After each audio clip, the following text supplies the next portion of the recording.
নবী করিম সাল্লাল্লাহু আলাইহি ওয়াসাল্লাম বলেছেন, লাইলাতুল কদর আমি পেয়েছি, কপালে কাদামাটি ছিল, বৃষ্টি হচ্ছিল, তার মানে ওই রাতে বৃষ্টি হতে পারে, ওই রাতে বৃষ্টি হতে পারে।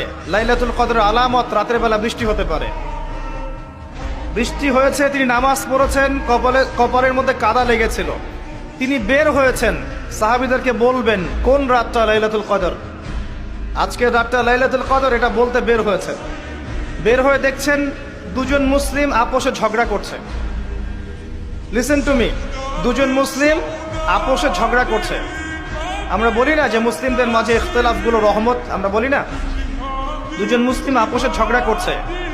এই কাজটার কারণে আল্লাহ রাব্বুল আলামিন নবী সাল্লাল্লাহু আলাইহি ওয়াসাল্লামের হৃদয় থেকে এই কথাটাকে তুলে নিলেন। তিনি আর বললেন না এক্স্যাক্টলি কোন রাতে লাইলাতুল কদর ছিল, তিনি বলতেই বেরিয়েছেন